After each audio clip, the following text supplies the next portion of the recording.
Hey guys, I'm going to talk about something I've kind of been avoiding. Um, if the topic of pet death, pet loss is a trigger for you, turn this off, don't watch, protect yourself because I'm going to talk about what happened in Monroe last year because this technically is the Friday that it was done last year, but it's just not the correct number date, but it was the second Friday in December, so my nervous system is remembering it, and I've been running for this all year. I think I need to talk about it, so trigger warning, pet loss, pet death, whatever. Um, as you know, on December 15th, 2023, I had to have my 11-year-old cat, Monroe, euthanized. And it was just a very tragic and terrible situation. Part of it is because we couldn't afford to take care of her, and part of it was we just couldn't spend the time away from my dad because we didn't have any help to take care of him, and he couldn't be left alone for more than like an hour at most. And a vet visit, when they're doing all kinds of tests, can take hours. But vet costs are ridiculously expensive. So, what happened is it started in September when Monroe just suddenly didn't want to eat anything. No food, not even her treats. She was turning her nose up at her treats. And, even with a badly upset stomach, when she'd just thrown up a hairball, she would take the treats and then go and hork them up and have another hairball. That was Monroe. So for her to turn down treats, something was wrong. And my mom took her to the vet, and it was kind of a hassle because I couldn't go because I had to stay home with dad. And so, I had to tell mom what to tell them and what I've been seeing and to corroborate it with what she's seeing. And so they gave Monroe an enema because apparently she just had a very impacted bowel, like just poop impacted inside of her somewhere. And she had the enema and she pooped at the vet's office, and she came home and she had a bit of diarrhea on the floor. Bless her heart. And then she seemed to be okay. And then in October, her poop started to get kind of runny and it would smell horrible. And then she would start pooping everywhere but the box. And then it just turned from runny to liquid to bloody mucus basically. And it went on until like November because, my mom, she didn't know what to do. And, we really couldn't afford to take her to the vet again, but we did. But we couldn't afford like the battery of tests. So the vet gave us some liquid medicine that smelled horrible to us. And she's like, give this to your cat twice a day. Good luck. It tastes very bitter. And she just walks out like, okay. So it was a very traumatic experience having to basically catch Monroe and pin her down and force this medicine into her. I got injured seriously trying to catch her to get this medicine into her. We were terrorizing her. It was so bad that anytime me and mom were together in a space, Monroe would run and hide because of what we had to do to catch her and like scruff her by the scruff of the neck and pull her out of where she was hiding and hold her down and force this medicine down her throat. She would pee on us, she would gag, she would almost throw up but not quite. And we couldn't do it twice a day. We tried, but then we would just do it once a day because twice a day it was impossible to catch her, to get this medicine into her. So it was supposed to be twice a day for 10 days, but we went on for about 15 days where for about a week we would do it twice a day, every 12 hours, so noon and then midnight. And then, it was such a nightmare to catch her. We would have to shut all the doors, and it'd be in the middle of the night, and we'd be tired. And then in the morning, we'd have to find her, and she knew. So she would run and hide before we could even get up and get out there and get to her. So one time she ripped the webbing between my thumb and my index finger, so like right here. She ripped the skin up right there, and nothing that I need to go to a hospital for, but I also hurt my back really bad because I fell while I had her in my arms, so I couldn't put my arms down, and I fell on the metal lip of the kitchen, the kitchen door, because it's a step up, and my spine just, I bruised a muscle really bad, but at least I didn't break my spine. Okay, no injuries. I was able to get up and walk away from it, but I was in pain for a week from that one. That was one of the worst falls I've ever taken in my life. I'm shocked I didn't hit my head. And instead I hit my back, my lower back, and it hurt really bad. I was crying getting in another car. So anyway, so we complete the medicine regimen, not as it was prescribed, but her diarrhea went away and she started pooping solid again.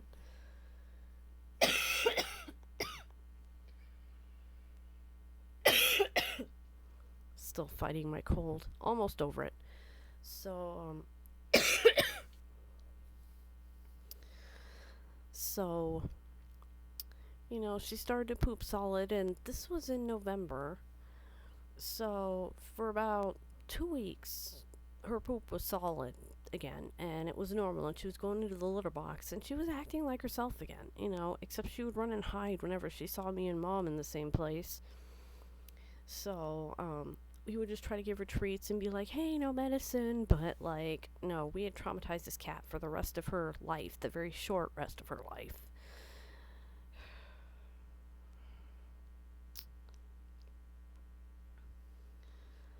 So, towards the end of November and into December, she started to poop outside the litter box again, and then her poop started to turn back into diarrhea. There was no blood in it. It was just brown puddles, but it was messy. I mean, you couldn't walk anywhere barefoot in the house because the carpet is the same color, so you could only tell that she'd done something by the smell. And I mean, it was a horrific smell, and I couldn't even go near it. I would throw a paper towel over it so Mom knew where it was and she would get it. But this is when my dad was still mobile and able to, be walked from his bedroom to the recliner. Well, she was pooping where he walked, and he can't pick his feet up to avoid it. So we had to, clean up everything she did all the time, and she was doing it all the time, anywhere. And then she would hide from us because she thought that, oh no, I'm going to get more medicine. I know that's what she was thinking, is that we were punishing her. Giving her that medicine felt like punishing her. And that's how she saw it. It was so traumatic to her. And so, I was like, okay, this is probably going to kill her, but there's nothing we can do. We can't afford to take her to the vet. We couldn't even afford to take her back to the vet. That's how low on money we were. I mean,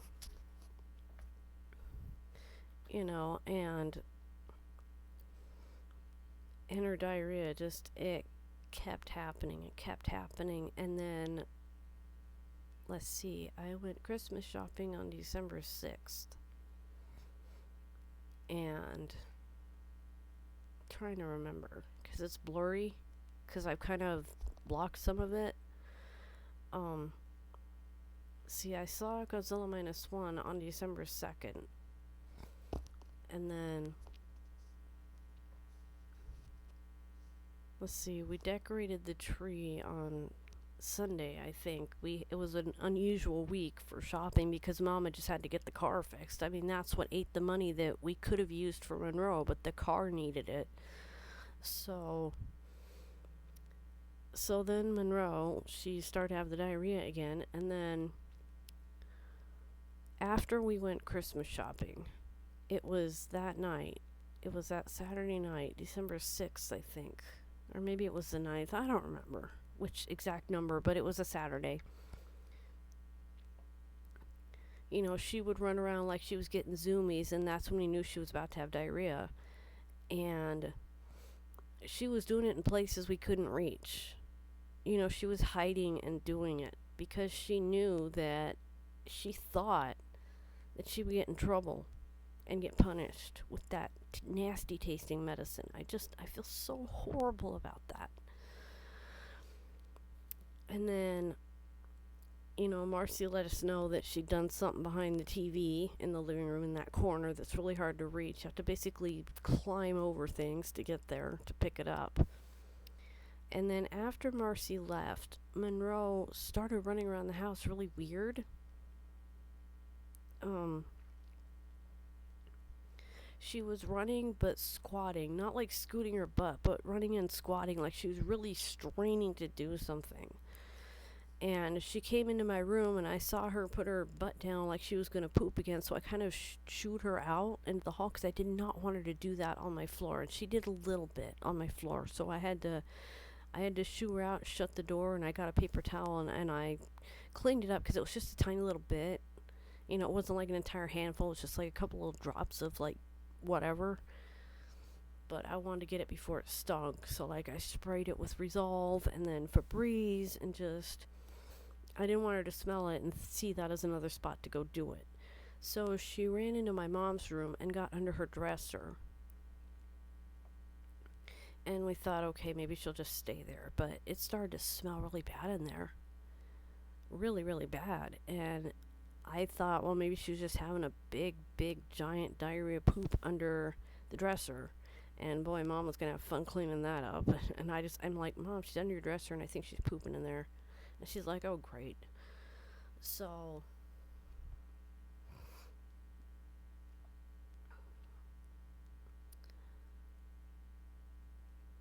wait, no. Let's see, Monday, we put the tinsel on the tree. So she was hiding under the dresser and stuff like that. And on Monday, the Monday after that, we put the tinsel on the tree, and I made a video, but I deleted it because of what happened right after I shot it. Is that I made a video where I was shaking the tinsel in front of the camera because I just thought it was so pretty. And literally right as I turned the iPad off, Monroe ran under the kitchen table and she pooped, and it was like diarrhea, and then she threw up and it was pure blood, just straight up like the color of like watery ketchup blood. Just this huge lake under the kitchen table. And then she ran under the couch and hid under there. And I started freaking out, screaming, Mom, she just threw up blood. Mom, get in here now. And like, Mom was in the middle of dealing with Dad, so she couldn't just run out there. But I'm screaming because my cat just puked blood right in front of me. And we didn't think she would survive the night, but she did. She went back into Mom's room under the dresser. And I checked on her, and she was moving, and she looked at me, and I'm like, hi, baby girl, just talking to her like I do, and she just looked at me, and she just moved further away from me, which just, I felt like she hated me.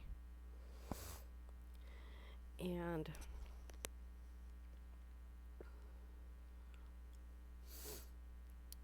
so that Tuesday, I noticed that Monroe was licking her butt, like really intently, and I thought it was just burning because she's been having so much diarrhea. But then she's biting on something, like biting, like like cats do, where like they'll lick and they'll bite something like they're trying to remove something. And I'm like, Monroe, wait, what are you doing? I turned on the light and I kind of pushed her face away from her butt, and she'd prolapsed her rectum outside of her body. It looked like a red sock just hanging out of her, and she was biting it because to her it must have felt like it was poop or something. She was trying to get rid of it, and so she was chewing on it, and it was bleeding, and it was just red and pulsating and very, very clearly infected. Like, oh, my poor baby girl. And I went screaming to my mom. I'm like, Mom, we need to take her to the vet right now. And she's like, we don't have the money. And like, she was trying to work on baking cookies, and like, and every time I'm like, we gotta go to the vet, I'm like, I'm telling mom we gotta go to the vet, and my mom is like, we can't afford it. And I'm like, Mom, come here, look. I made her come and look. And she's like, well, there's nothing we can do about it. And she ran back out to the kitchen. And it kind of felt like she cared more about the cookies. And I started screaming to my dad about it. And I really, there's a part of me that blames this on my dad. Even though he had nothing to do with it, it's like because of him, we couldn't treat her problem quicker than we did. And there really wasn't anything we could do about it. But from Monday to Thursday that week, I was screaming on Facebook. I was actively suicidal. I didn't care anymore. I was screaming and I hated everything and I hated everybody. Like, the absolute euphoria I had felt from seeing Godzilla -1 was just shattered, just destroyed. And that began a huge downward spiral to what ended up being what I talk about in my story, where I talk about my butterfly hoodie. So go watch that one, the story of this hoodie or something like that. So anyway, my dad, he's telling me, well, I have a lot of cash in my drawer. You go take it out to mom and use it for the cat. I took it out to mom and I'm like, Dad said we can use this for Monroe. And she just said, no, put it back. She wouldn't explain anything.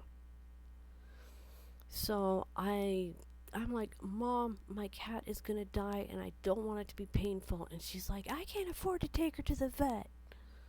What do you want me to do? And I'm like, use this fucking money. And she's like, no, put it away. And I did, but I was screaming at her. Like, I don't remember even what I said, but there was so much wrath in it. I started looking up, like, was there a vet I could walk to?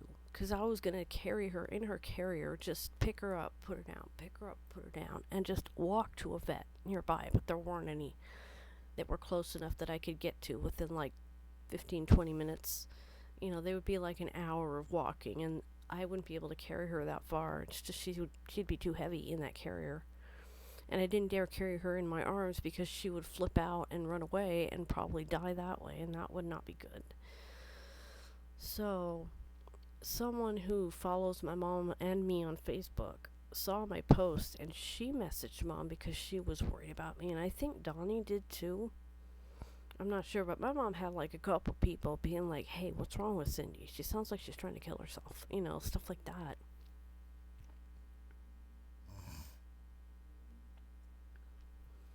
And someone named Charlene, who is quite well off, she gave my mom money. She said, meet me Thursday in the church parking lot when you drop Cindy off to choir practice, and I'll give you money to do this. Because she's raised cats, she's had cats pass, and she's had to have cats put down, so she knows. So I remember that Thursday I went to choir practice, and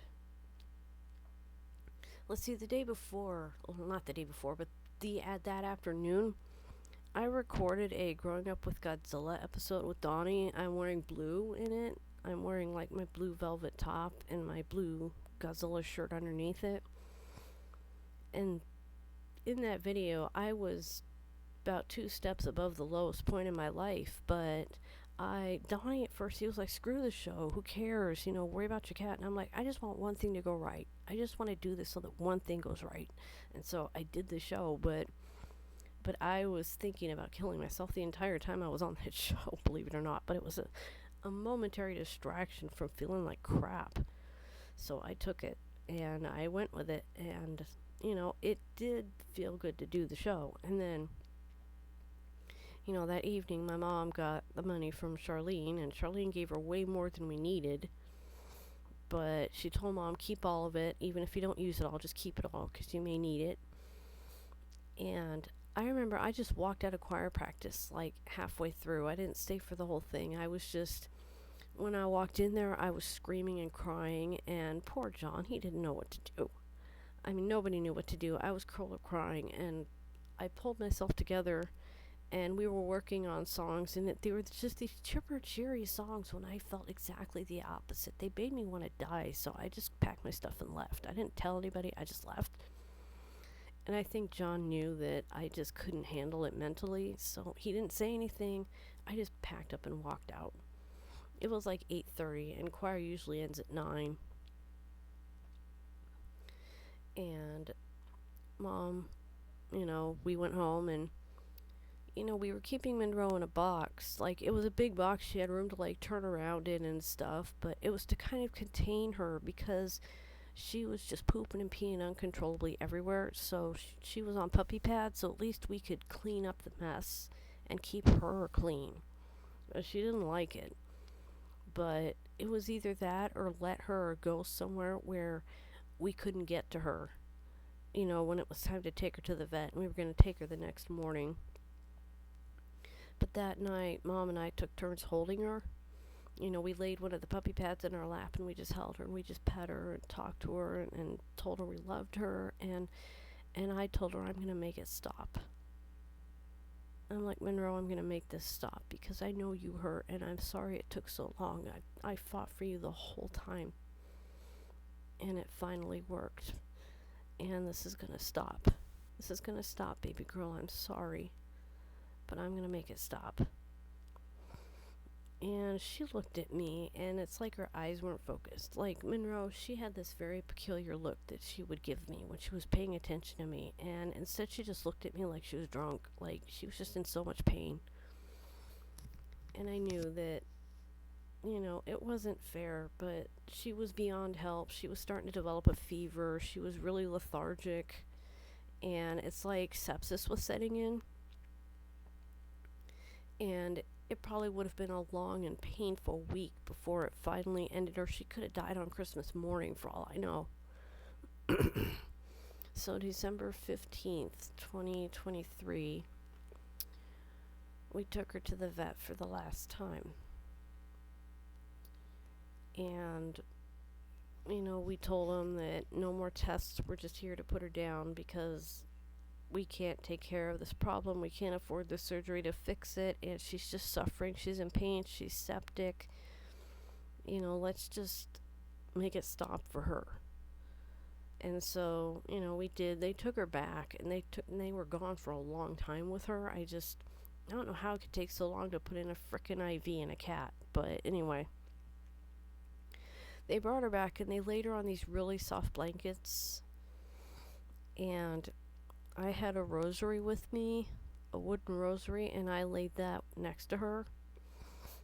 And, she did not fight the vet. She did not fight us putting her in the carrier to take her there. She didn't cry in the car, and that's how I knew she was just so far gone. It's like she knew. And at first the vet gave her like a sedative, and he said, this is going to make her go to sleep first, and then we'll give her the medicine that stops her heart.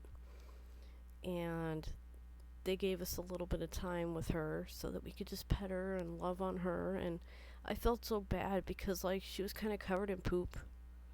We had no time to clean her off. We just had to get her out of there and get her to the vet.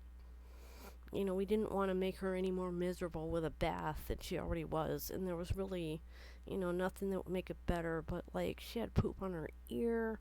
It was on her back paws. It was on her tail. It was so horrible. But they had kind of cleaned her up a bit, and maybe that's why it took so long. They got it off of her back paws and her tail and stuff. But there's still a little bit, like, on her ear that they probably just missed because they didn't see it. But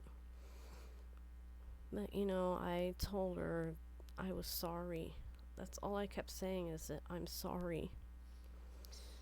And then, I looked to the vet and I'm like, do it. And, my mom and me, we were petting her, and bless her little heart, the last thing Monroe did was hiss at the vet when she saw the needle. Even though it went into, like, the catheter that was in her front paw. She hated needles, so she kind of hissed, and I'm like, oh, honey, don't do that. It's okay. It's not going to hurt you. That felt like a lie. Because, killing someone is the epitome of hurting them. But I kept petting her and telling her I loved her. And he gave her the first injection. I think it was propofol. It was white. It looked like milk, so it was probably propofol. And, she went limp pretty quick. She was asleep. She was breathing. And her eyes were still open, but she was out. But I kept petting her anyway. I had my hand on top of her head and I was petting the top of her nose, like this. And then the vet gave her the other shot. It was purple or bluish purple, kind of the color of Gatorade. I don't know, but. And, I just kept telling her, I love you, Monroe, I love you, girl. It's okay, baby girl, I love you so much. Because hearing is the last thing that goes. So, so the vet, he checked with the stethoscope and he confirmed that she had gone.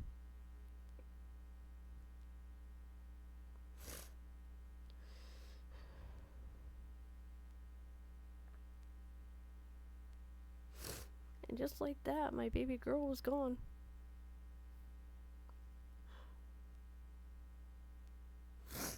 All that pain, and it stopped in that 1 second. It was all gone. And I felt so relieved for her, but I felt so horrible that she had to die for it to stop. Now here's the thing that the vet did that pissed me off. Him and his assistant, it was a man and a woman. They went out of the door, the back door. There's the front door for the patients and the back door that the vet comes through. They go out the door, they close it, and they start laughing and joking right outside the door while I'm in there crying. And that just made me so mad. That was so unprofessional. They couldn't walk away to do that. They might put an animal down every day. But that is someone's pet. That is someone's family that just died. You don't need to laugh right the fuck next to them. That made me so mad. But I was so aggrieved that I just put it away out of my mind. And, my mom, she's like, I'm going to give you some time alone with her. And, she gave Monroe a little finger kiss like that. And then she said, good night, sweetheart. And she walked out of the room so I could be with Monroe, so I could pet her. And I got a paper towel and I wiped the bit of poop off of her ear because it was bothering me and I didn't want to bury her with that there.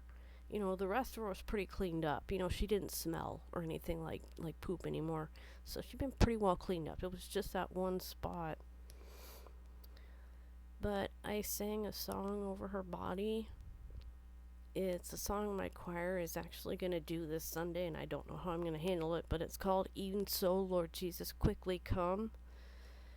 And, peace be to you and grace from him who freed us from all sins, who loved us all and shed his blood so that we might saved be. Sort of that kind of a thing. And, I probably will never sing it that good ever again. I don't know how I managed to through all my tears. But my mom came back, after a couple of minutes. She gave me time to just be alone with her. And, and the vet, he left like a ring, like a doorbell thing that I could push to bring in like an assistant when I was ready. And because my mom wanted to pick up Monroe, just leave, and I'm like, I want to take that IV out of her first because she still had the catheter in her leg, and I'm like, I don't want to bury her with that in her leg, because in my mind I had just had this image of her going to heaven with that in her leg, and I didn't want that. I wanted her to be free of any kind of medical crap. I didn't want her to go there with like an IV catheter in her vein. So I know it's irrational, but it's what I wanted. So I used the button. And the guy that came in, the only guy whose name I remember, it was Dennis. He was kind of a bald guy. And he came in and I explained, that we just had my cat put down, but I don't want to bury her with the catheter in her leg. Can you take it out? And he's like, oh, sure. And he spoke so softly. And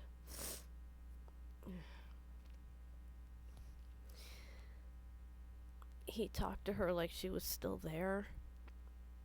He's like, what was her name? And I told him her name was Monroe. And he's like, she's a very pretty cat. And then he's like, okay, sweetheart, I'm going to take this needle out of you. And he untaped it. And he's like, there might be a drop of blood, but it's okay. But there wasn't. He took it out and he took all the tape off her leg and everything. And I told him about what her personality was like and how she would do the goo goo eyes and just look up at me and beg for treats and bring me toys when she wanted to play. And, I just told him how much fun she was and how smart she was. And Dennis said she sounded like a real sweetheart. And I can tell how much you loved her. And she loved you. And I thanked him for that. And he helped us put her in the bag because, my mom, she brought a plastic bag to bury her in because she didn't want to bury her in like a blanket where an animal would dig her up and try to eat her. So a plastic bag would just keep other animals from smelling her. I personally don't like that. I wish it had been a paper bag, but it's what we had available. So he helped us put her in the bag and tie it off so that it was sealed. And she had toys in there with her. And he helped us put her in the carrier. And he was just so gentle with her. Like, he treated her like it could still hurt if he handled her the wrong way. And we put her in the car and we went home. And, my dad needed his toilet crap done. So Mom did that. And, they watched something on the iPad together, and then we buried her. I wanted to just bury her, but my dad insisted on going to the bathroom and and Mom didn't want me to do it alone, so Mom dug part of the grave and I dug the rest of it, and then I put Monroe in it, and there's this vinca plant, this flower that I'm growing in a really weird spot. I don't know how it managed to grow there, but it had a flower on it.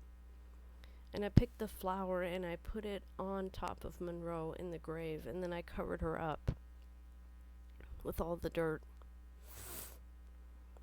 And I put the dirt over her and I patted it down, and then my mom put like her rocks and her angel statue on top of it, and then she had a little cat statue like up on the patio, and I took it and I put it by the grave, and I'm like, I want this cat here forever.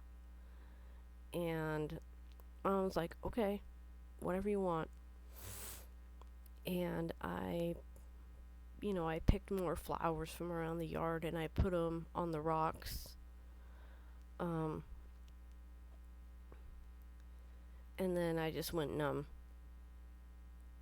And I buried how I felt until after I took a shower, and then I just started screaming in my room.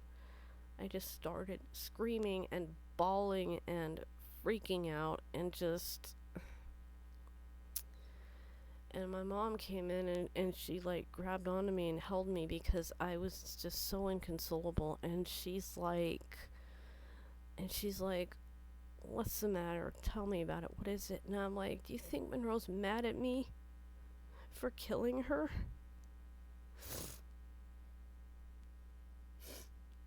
And my mom said, no, she's thanking you for making the pain stop.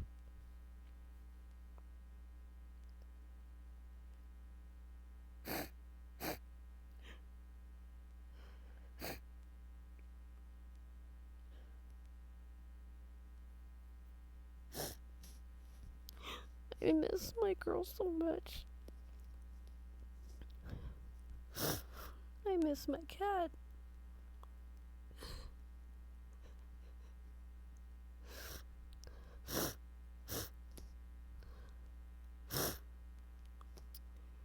Her name was Monroe, and she was only 11 years old. She was a good girl.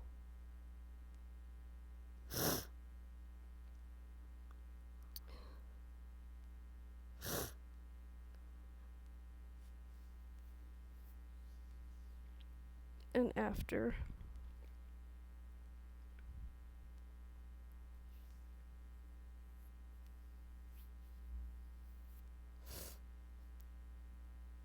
And then I just didn't think of her for the whole year. I tried not to. I would mention her and I would put her out of my mind because dealing with my dad and her was just killing me inside. And when she died, I had the horrible thought of one less living thing that I have to worry about and take care of. And so I put her out of my mind for the whole year. I tried to not think of her because I would just cry, and I was so sick of crying. And then of course my dad had his end of the year crisis, and then in January he had another crisis, and it's like I've never had the space to grieve, so I didn't.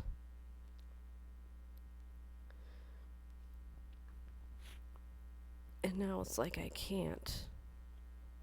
It's like it is behind a wall somewhere, and if I open that door, it'll never stop. Ugh, just like my nose won't stop.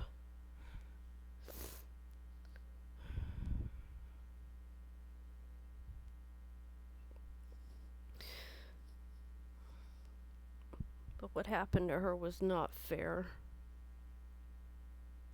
And I hate it. I hate that she's not here.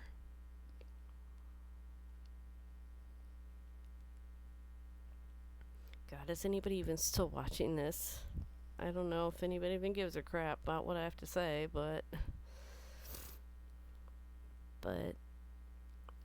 I'm never gonna have another cat, another dog, another pet, nothing. I can't deal with other animals. Like, caregiving has become such a traumatic thing to me because of my dad that having to take care of even an animal is just, it's gonna wake up too much trauma. And I'd rather just not have an animal because they don't live as long as us. Well, some do, but like cats and dogs, they don't. And it's just too traumatic to have to let them go. I'd rather just not.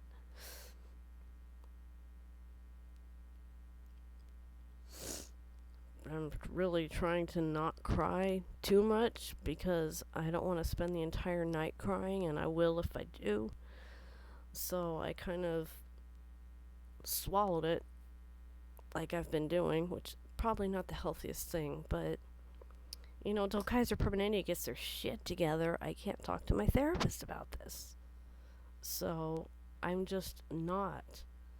I'm hoping getting it off my chest here can just feel like it's out. So the feelings and the thoughts are out. And maybe that's something that's good for me, is to get it out.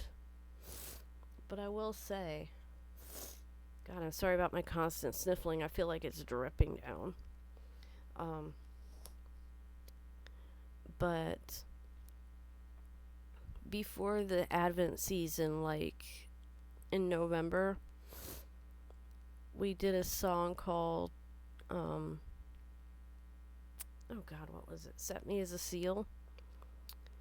And Jonathan conducted that one, and he talked about how it's a song that's kind of like grief, and you know, many waters cannot quench love, neither can the floods drown it.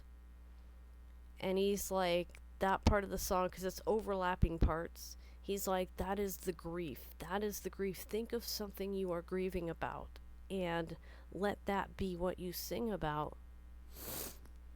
And in that session, I had to walk away into the hall and literally just burst into tears because the feelings that I had about Monroe, that's kind of one place where they came out where I didn't want them to.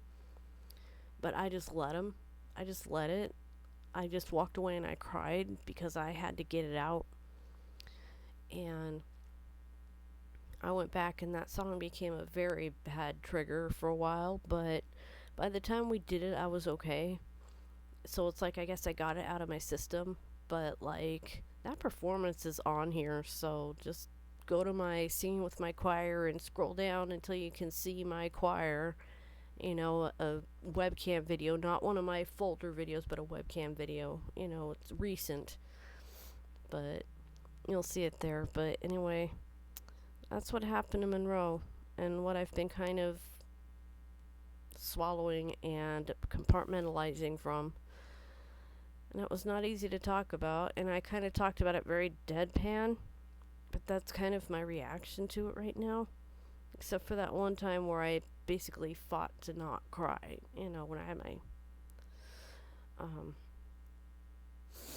I almost did, but I didn't want to. So I kind of feel like it would be very not good to cry right now. I don't know why. But it's out. I've said it. I've talked about it. I've talked my feelings about it. And the pieces will fall wherever. But that was really fucking hard. And now we're almost a year out. And I'm in such a completely different place in my life than I was then. It's like, I almost feel like I don't deserve it. Really, I feel like I don't deserve what I've got here. I feel like I don't deserve to feel good or happy or anything. I feel like the second I relax into it, it's going to get taken away. Because that's exactly what happened last year. I was so happy about Godzilla Minus One, and then everything crashed down. It's like the entire universe went, fuck you, Cindy. No, you're not allowed to be happy. Ever. So I'm afraid to relax into being content. Should be more glad to be maybe at peace rather than I'm happy. I'm at peace. But I'm not happy about what happened. And I don't think I even made any sense, and I don't think anybody's watching. These long videos don't get a lot of comments. I mean, nobody wants to sit through me talking shit for an hour or whatever. 40 minutes. Okay. Yeah, so. Anyway, I'm alive. It's been a year, and it's not that I don't care. I've just kind of, like I said, I've compartmentalized it. But because I can't access my therapist right now, I really don't want to dig into it too much because I don't want to open things that I can't close, if that makes sense. But that's what happened to Monroe. And it wasn't fair. It was not fair. She should be alive. But that's what happens when you're unsupported and poor and have a disabled family member who needs total care every day.